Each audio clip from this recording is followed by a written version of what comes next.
Hi dear friends, എല്ലാവർക്കും London broad ഏറ്റവും മുതലോട്ട് സ്വാഗതം. യുകെയിലോട്ട് വരാൻ വേണ്ടി ആഗ്രഹിക്കുന്ന ആൾക്കാരും നിലവിൽ യുകെയിലുള്ള ആൾക്കാർക്കും വളരെ നിർണായകരമായിട്ടുള്ള ഒരു അപ്ഡേറ്റുമായാണ് ഞാൻ വന്നിരിക്കുന്നത്. കഴിഞ്ഞ ദിവസം യുകെയിലെ ഹോം സെക്രട്ടറി ആയിട്ടുള്ള ഷബാന മുഹമ്മദ് ഒരു പ്രഖ്യാപനം നടത്തുകയുണ്ടായി. അതായത് ഇപ്പോൾ യുകെയിലെ ഇമിഗ്രേഷൻ നിയമങ്ങളിലും അതേപോലെ തന്നെ അസൈലം നിയമങ്ങളിലൊക്കെ വലിയ രീതിയിലുള്ള മാറ്റങ്ങൾ പറഞ്ഞുകൊണ്ടുള്ള ഒരു പ്രഖ്യാപനമായിരുന്നു അത്. എന്തായാലും 2026 ഏപ്രിലിൽ ILRൽ ഒരു മാറ്റം നമ്മൾ പ്രതീക്ഷിച്ചുകൊണ്ടിരിക്കുകയാണ്. കഴിഞ്ഞ ദിവസം 2026 മാർച്ച് 5-ാം തീയതി ഷബാന മുഹമ്മദ് ഇങ്ങനെ ഒരു പ്രഖ്യാപനം നടത്തിയത്. അപ്പോൾ എന്തൊക്കെയാണ് ഈ പ്രഖ്യാപനങ്ങൾ, ഇത് നമ്മളേക്ക് എങ്ങനെയാണ് ബാധിക്കുക, യുകെയിൽ നിലവിലുള്ള ആൾക്കാർക്കും യുകെയിൽ വരാൻ വേണ്ടി ആഗ്രഹിക്കുന്ന ആൾക്കാർക്കും ഈ നിയമം എങ്ങനെയൊക്കെയാണ്, ഈ ഒരു പ്രഖ്യാപനം എങ്ങനെയൊക്കെയാണ് ബാധിക്കുക, ഇത് പോസിറ്റീവായിട്ടാണോ നെഗറ്റീവായിട്ടാണോ നമ്മൾ എടുക്കേണ്ടതിനെ കുറിച്ചൊക്കെയാണ് ഇന്നത്തെ വീഡിയോയിൽ നമ്മൾ ചർച്ച ചെയ്യുന്നത്. നിങ്ങൾ എന്തായാലും സ്കിപ്പ് ചെയ്യാതെ വീഡിയോ ഫുൾ കാണണമെന്ന് അഭ്യർത്ഥിക്കുകയാണ്. നേരെ വീഡിയോട്ട് എടുക്കാം. യുകെയിലെ രാജ്യത്തെ സാമ്പത്തിക സാമൂഹിക കാര്യങ്ങളെക്കുറിച്ച് പഠിക്കുകയും അതേപോലെ തന്നെ രാജ്യത്ത് നടപ്പിലാക്കാൻ പോകുന്ന കാര്യങ്ങളെക്കുറിച്ച് നിർദ്ദേശങ്ങൾ നൽകുകയും ചെയ്യുന്ന യുകെയിലെ ഒരു സ്ഥാപനമായിട്ടുള്ള IPPR സംഘടിപ്പിച്ച ഒരു മീറ്റിങ്ങിലാണ് ഷബാന മുഹമ്മദ് ഈ ഒരു പ്രഖ്യാപനം നടത്തിയത്. ഷബാന മുഹമ്മദ് ഈ പ്രസംഗത്തിൽ ആദ്യം തന്നെ പറഞ്ഞിരിക്കുന്നത് ഈ ഒരു കർശനമായിട്ടുള്ള നിയമങ്ങൾ യുകെയിൽ കൊണ്ടുവരാനുള്ള കാരണങ്ങളെക്കുറിച്ചാണ്. അവർ പറയുന്നത് യുകെയിൽ വർദ്ധിച്ചു വരുന്ന കുടിയേറ്റം തന്നെയാണ്. ഈ ഒരു കുടിയേറ്റത്തെ തുടർന്ന് UK ഗവൺമെൻറ് സാമ്പത്തികമായി വളരെ താഴ്ന്ന നിലവാരത്തിലോട്ട് പോയിക്കൊണ്ടിരിക്കുകയാണെന്നും അപ്പോൾ ഇതിനെയൊക്കെ നമ്മൾ അതിജീവിക്കാൻ വേണ്ടിയിട്ടാണ് ഇത്തരം നിയമങ്ങൾ നമ്മൾ യുകെയിൽ നടപ്പിലാക്കാൻ ശ്രമിക്കുന്നത് എന്നും അവർ പറയുകയുണ്ടായി. കെയർ വിസ വഴിയും മറ്റും യുകെയിൽ എത്തുന്ന സാധാരണക്കാരായിട്ടുള്ള ആൾക്കാർക്ക് യുകെയിൽ ILR പോലെയുള്ള ആനുകൂല്യങ്ങൾ നൽകി അവരെ നിലനിർത്തുന്നത് വഴി യുകെയിൽ ഭാവിയിൽ സാമ്പത്തികമായിട്ടുള്ള ബാധ്യത ഉണ്ടാകാൻ സാധ്യതയുണ്ട് എന്നും അവർ കണക്കാക്കുന്നു. അതുകൊണ്ട് തന്നെ യുകെക്ക് ക്വാളിറ്റി പരമായിട്ടുള്ള കാര്യങ്ങൾ നൽകുന്ന ബെനിഫിറ്റ് യുകെക്ക് ലഭിക്കുന്ന രീതിയിലുള്ള ആൾക്കാരെ മാത്രം നിലനിർത്തുക എന്നുള്ളതാണ് ഗവൺമെൻറ് പ്ലാൻ എന്നും അവർ പറഞ്ഞിരിക്കുകയുണ്ട്. അതേപോലെ തന്നെ കെയർ വിസ മേഖലയിൽ വൻതോതിൽ തട്ടിപ്പ് നടക്കുന്നുണ്ടെന്നും ഇത് ഗവൺമെൻറ്റിന് തലവേദന സൃഷ്ടിക്കുമെന്നും ഗവൺമെൻറ് കണ്ടെത്തിയതിനെ തുടർന്നാണ് ഈ ഒരു മേഖലയിലൊക്കെ അഴിച്ചുപണി ആവശ്യമാണ് എന്നതിനെ തുടർന്നാണ് ഈ നിയമങ്ങൾ നിലവിൽ വരുന്നതെന്നും അവർ പറയുകയുണ്ടായി. ഇപ്പോൾ യുകെയിൽ ലീഗലായിട്ടുള്ള കുടിയേറ്റത്തിന് ലീഗൽ മൈഗ്രേഷനൊക്കെ നിയമപരമായിട്ടുള്ള മാറ്റങ്ങൾ ഏപ്രിലത്തോടെ നിലവിൽ വരുമെന്ന് ഓൾറെഡി പറഞ്ഞു കഴിഞ്ഞു. അതായത് ഈ ILRലൊക്കെ കാതലായിട്ടുള്ള രീതിയിലുള്ള മാറ്റങ്ങൾ വരും. ഈ 5 വർഷം എന്നുള്ളത് 10 വർഷത്തിലോട്ട് മാറ്റുകയാണ്. അതേപോലെ തന്നെ ഏണ്ട് സെറ്റിൽമെൻ്റ് ഒക്കെ നിലവിൽ വരികയാണെന്നൊക്കെ പറഞ്ഞിട്ടുണ്ടായിരുന്നല്ലോ. അപ്പോൾ അതിന് തീരുമാനങ്ങൾ ഏപ്രിലോടെ നിലവിൽ വരുമെങ്കിൽ ചില റൂൾസൊക്കെ ഈ ഒരു മാർച്ചിൽ ഈ ഒരു പ്രസ്താവനയോടെ തന്നെ നിലവിൽ വരുമെന്നും അവർ അറിയിക്കുകയുണ്ട്. ഈ ഒരു പ്രസംഗത്തിൽ ILRനെ കുറിച്ച് അവർ പറഞ്ഞതെന്ന് വെച്ചെങ്കിൽ നിലവിൽ യുകെയിൽ ILR ലഭിക്കണമെന്ന് വെച്ചെങ്കിൽ 5 വർഷം എന്നുള്ളത് 10 വർഷം വേണ്ടി ആക്കാൻ വേണ്ടി പോവുകയാണെന്നും അത് ഡോക്ടർമാർ, നഴ്സുമാർ, ടീച്ചർമാർ തുടങ്ങിയ ചില കാറ്റഗറിക്ക് മാത്രം ഇളവുകൾ ലഭിച്ചേക്കാമെന്നും അവർ ആവർത്തിക്കുകയുണ്ടായി. ഈ ഒരു നിയമം ഏപ്രിൽ തൊട്ടാണ് നിലവിൽ വരിക എന്ന് പറഞ്ഞിട്ടുണ്ടായതെങ്കിൽ കൂടി അവർ വീണ്ടും അത് ആവർത്തിക്കുകയുണ്ടായി. അതേപോലെ തന്നെ ഇംഗ്ലീഷ് ഭാഷാ പരിജ്ഞാനത്തിലും, അതായത് നേരത്തെ പറഞ്ഞ പോലെ തന്നെ B2 ഒക്കെ വേണമെന്ന് B2 ലെവലൊക്കെ വേണമെന്ന് പറഞ്ഞിട്ടുണ്ടായിരുന്നല്ലോ. അപ്പോൾ ഇംഗ്ലീഷ് ലെവലിലും മാറ്റങ്ങൾ കാതലായ രീതിയിൽ മാറ്റങ്ങൾ കൊണ്ടുവരുമെന്നും അത് കഴിഞ്ഞ പ്രസ്താവനയിൽ അവർ പറഞ്ഞ കാര്യങ്ങൾ തന്നെ വീണ്ടും ആവർത്തിക്കുകയാണ് അതിലുണ്ടായത്. അത് തീർച്ചയായിട്ടും നിലവിൽ വരും എന്ന രീതിയിൽ തന്നെയാണ് അവർ പറഞ്ഞു വെച്ചിരിക്കുന്നത്. അതേപോലെ ക്ലീൻ ക്രിമിനൽ ചീറ്റ് ഉള്ള ആൾക്ക് മാത്രമേ യുകെയിൽ ഇനി നിലവിൽ വരാൻ വേണ്ടി സാധിക്കുകയുള്ളൂ, അവർക്ക് ILR ലഭിക്കുകയുള്ളൂ എന്നുണ്ട്. അതായത് എന്തെങ്കിലും രീതിയിൽ ക്രിമിനൽ കേസുകളിൽ ഉൾപ്പെട്ടിട്ടുണ്ടെങ്കിൽ നിങ്ങൾ UK സ്വപ്നം മറന്നേക്കുക, യുകെയിൽ ILR ലഭിക്കില്ല. യുകെയിൽ ഇനി സാധാ വിസ പോലും ലഭിക്കാൻ സാധ്യത കുറവാണ്. 2021-നും 2024-നും ഇടയ്ക്കുള്ള കാലഘട്ടത്തിൽ കുറഞ്ഞ വൈഗദ്ധ്യമുള്ള കുറഞ്ഞ സാലറി സ്കെയിലുള്ള ഒരുപാട് പേര് യുകെയിൽ എത്തിയിട്ടുണ്ടെന്നും ഇത് യുകെയിലെ സാമ്പത്തിക സാമൂഹിക ഘടനയിലും യുകെയിലെ മൊത്തത്തിലും നെഗറ്റീവായിട്ട് ബാധിച്ചിട്ടുള്ളൂ അവർ പറയുകയുണ്ടായി. ഏതാണ്ട് 10 ബില്യൺ പൗണ്ടിൻ്റെ അധിക ചെലവാണ് യുകെക്ക് ഈ ഒരു സംഭവങ്ങൾ ഉണ്ടായിട്ടുള്ളത്. NHSനും ആരോഗ്യ മേഖലയ്ക്കൊക്കെ കനത്ത നഷ്ടം തന്നെയാണ് ഈ ഒരു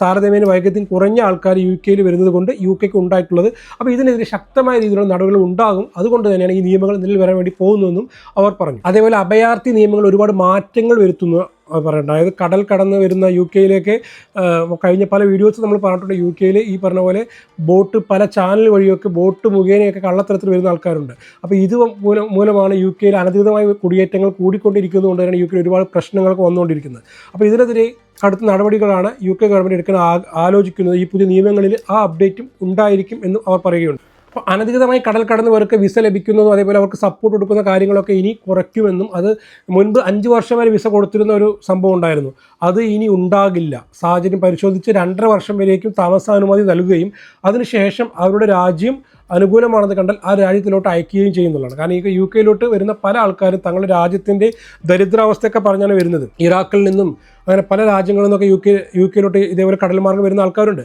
അപ്പോൾ അവരൊക്കെ നമ്മുടെ രാജ്യത്തിൻ്റെ ദാരിദ്ര്യാവസ്ഥ പറയുമ്പോൾ ഗവൺമെൻറ് ഇവിടെ വിസ കൊടുത്ത് നിർത്തുകയാണ്. അപ്പോൾ ഗവൺമെൻറ് ഇനി പറയുന്നത് ഒരിക്കലും പഴയ നിയമം ഇനി നടപ്പിലാക്കില്ല, 2.5 വർഷത്തോളമൊക്കെ ഇവിടെ നിൽക്കാൻ അനുവാദം കൊടുത്ത ശേഷം പിന്നെ അവർ രാജ്യങ്ങൾ ഓക്കെയാണ് എന്ന് മനസ്സിലാക്കി കഴിഞ്ഞാൽ അങ്ങോട്ട് തിരിച്ചയക്കുന്നതായിരിക്കും എന്നും പറയുന്നുണ്ട്. അതേപോലെ തന്നെ ഇതേപോലെ അനധികൃത കുടിയേറ്റത്തിൽ വന്ന ആൾക്കാർക്ക് ഗവൺമെൻറ് സൗജന്യമായിട്ട് താമസവും ഭക്ഷണ സൗകര്യങ്ങളെല്ലാം നൽകി വരുന്നുണ്ട്, അവർക്ക് ജോലി കൊടുക്കുന്നുണ്ട്, അവരുടെ മക്കൾക്ക് പഠിക്കാനുള്ള സൗകര്യങ്ങൾ നൽകുന്നുണ്ട്. അപ്പോൾ ഗവൺമെൻറ് ഇതെല്ലാം നിർത്തലാക്കാൻ വേണ്ടി പോവുകയാണെന്ന് പറയുന്നത്. അപ്പോൾ ഏറ്റവും വലിയൊരു പ്രശ്നം അതായിരുന്നു യു കെയിൽ.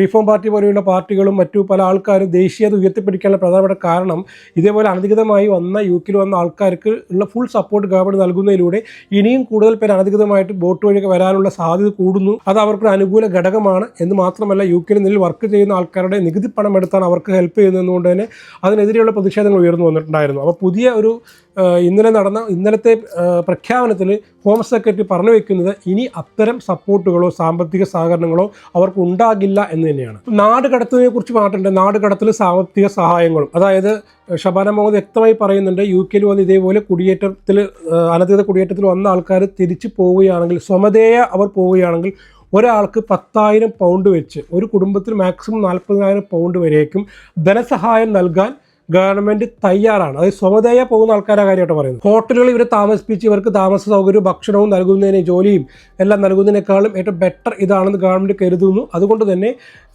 ഈ ഗവൺമെൻറ് പിടിക്കപ്പെടുകയാണെങ്കിൽ ഇവരെ തിരിച്ച് നാട് കടത്തിവിടും. നാട് കടത്തുമ്പോൾ ഒരാൾക്ക് 10,000 പൗണ്ട് വെച്ച് നൽകുകയാണ്.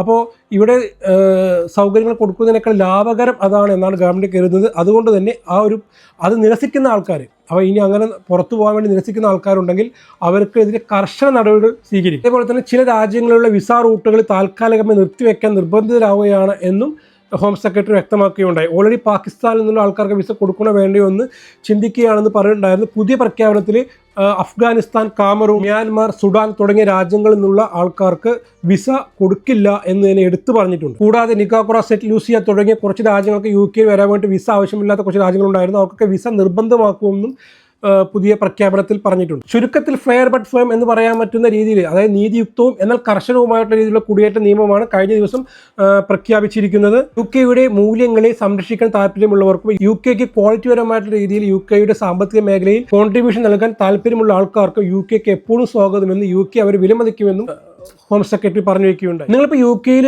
നിലവിലുള്ള ആൾക്കാരാണെങ്കിൽ, യു കെ വരാൻ വേണ്ടി ആഗ്രഹിക്കുന്ന ആൾക്കാരാണെങ്കിൽ ഈ ഒരു അപ്ഡേറ്റുകൾ അറിഞ്ഞിരിക്കേണ്ട അത്യാവശ്യം തന്നെയാണ് കേട്ടോ. കൂടുതൽ വിവരങ്ങൾക്ക് യു കെയിലെ വെബ്സൈറ്റ് നിങ്ങൾ സന്ദർശിക്കുക, നമ്മളെ വീഡിയോസ് ഫോളോ ചെയ്യുക.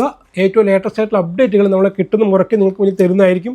അപ്പോൾ ഈ വീഡിയോസൊക്കെ നിങ്ങൾ ഈ ചാനൽ ആദ്യമായിട്ട് കാണുന്നതെങ്കിൽ സബ്സ്ക്രൈബ് ചെയ്ത് സപ്പോർട്ട് ചെയ്യുക കേട്ടോ. ഷബാന മുഹമ്മദ് വേറൊരു കാര്യം കൂടി പറഞ്ഞു വയ്ക്കുന്നില്ല. യു കെയിൽ നിലവിൽ താമസിക്കുന്ന ആൾക്കാർക്കും അതേപോലെ തന്നെ യു കെയിൽ താമസിക്കാൻ വരുന്ന ആൾക്കാർക്കും ഫെയർ ആയിട്ടുള്ള നീതിയുക്തമായിട്ടുള്ള കാര്യങ്ങളാണ് നടക്കേണ്ടത്. അല്ലാതെ ഇവിടെ വന്ന് അവർക്കും യു കെക്ക് ഗുണകരമല്ലാത്ത രീതിയിൽ കാര്യങ്ങൾ പോകുമ്പോൾ അത് ബുദ്ധിമുട്ടായിരിക്കും എന്ന് അവർ സൂചിപ്പിച്ചു. അപ്പോൾ ഇന്നത്തെ വീഡിയോ ഇത്രയേ ഉള്ളൂ. ഈ വീഡിയോ ഇൻഫോർമേറ്റീവ് തോന്നുകയാണെങ്കിൽ ലൈക്ക് ചെയ്യാൻ, കമന്റ് ചെയ്യാൻ, ഷെയർ ചെയ്യാൻ, സബ്സ്ക്രൈബ് ചെയ്ത് കൂടെ വിട്ടുവരുത് കേട്ടോ. മറ്റൊരു ലേറ്റസ്റ്റ് അപ്ഡേറ്റ് വരെ അതായിരിക്കും. Bye, see you, thank U.